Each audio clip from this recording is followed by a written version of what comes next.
আসসালামু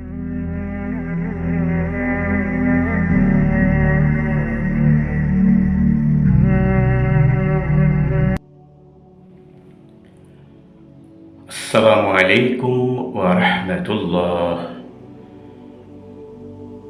আমরা এবার হাদিসের গল্প থেকে চমৎকার একটি শিক্ষণীয় গল্প আপনাদেরকে শোনাতে চলেছি। গল্পটি হলো স্বর্ণভর্তি কলস। এক ব্যক্তি অপর এক ব্যক্তি হতে একখণ্ড জমি ক্রয় করেছিল। ক্রেতা খরিদকৃত জমিতে চাষ করতে যেয়ে হঠাৎ তার লাঙ্গলের ফালে স্বর্ণভর্তি একটি পিতলের কলস বের হয়ে আসে। তখন বেচারা হতবাক হলেন এবং চিন্তা করলেন, স্বর্ণভর্তি কলস, এটা তো আসলে আমার ভাগ্যে নেই, আমি তো শুধু জমিটাই খরিদ করেছি। তখন ক্রেতা দিশেহারা হয়ে, যেহেতু তিনি ইমানদার এবং আমানতদারিতা কী জিনিস সেটা তিনি ভালোভাবেই জানেন, তখন তিনি জমি বিক্রেতার নিকটে দ্বারস্থ হলেন এবং বললেন, এই ঘটনা, এখন তুমি তোমার স্বর্ণভর্তি কলস নিয়ে আমাকে মুক্ত করো। কারণ আমি তো জানি যে আমি শুধু তোমার নিকট থেকে জমিটাই আমি ক্রয় করেছি, আমি তো জমির নিচে কি আছে সেগুলো তো আমি ক্রয় করিনি। প্রত্যুত্তরে জমিওয়ালা বলে উঠলেন যে, জি, আমি তো আপনাকে জমির উপর নিচে যা কিছুই আছে সব কিছুই আপনার কাছে আমি বিক্রয় করে দিয়েছি, কাজেই ওই স্বর্ণভর্তি কলসের মালিকও আপনিই হবেন। কিন্তু না, ক্রেতা ব্যক্তি কোনো কিছুতেই সে রাজি হচ্ছে না।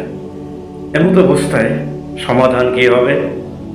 তারা দুজনেই চিন্তা করলেন, তাহলে আমাদের এলাকাতে যিনি বিজ্ঞ আলেম আছেন, আমরা তার কাছেই শরণাপন্ন হই, হয়তো তিনি একটা সমাধান এনে দিবেন।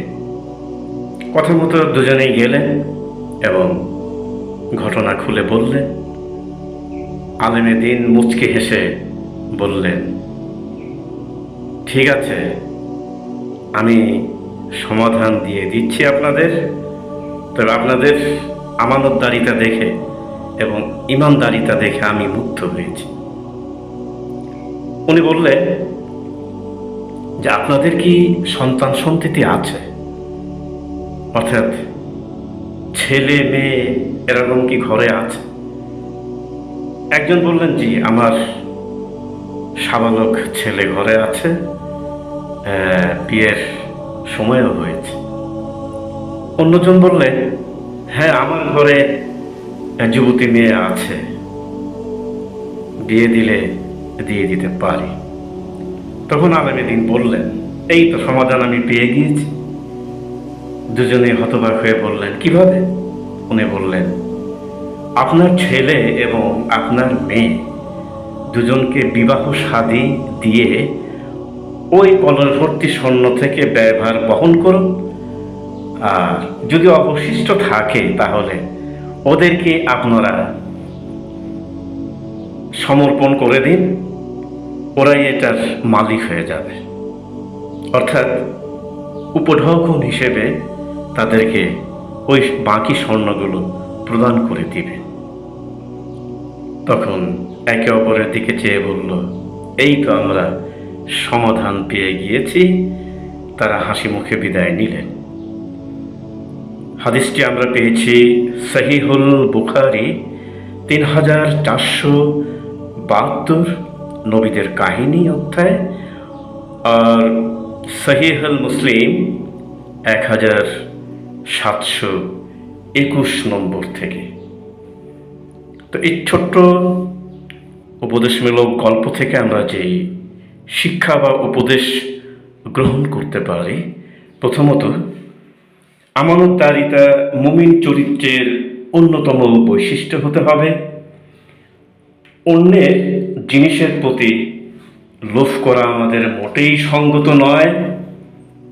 তৃতীয়ত, হালাল পথে জীবিকা অন্বেষণের চেষ্টা চালিয়ে যেতে হবে এবং হারাম সর্বদা বর্জন করতে হবে। চতুর্থত যে বিষয়টি আমরা শিক্ষা লাভ করলাম তা হল বিচারক সাহেবকে অবশ্যই প্রজ্ঞা এবং দূরদর্শিতার অধিকারী হতে হবে। আসসালামু আলাইকুম ওয়া রাহমাতুল্লাহি ওয়া বারাকাতুহু।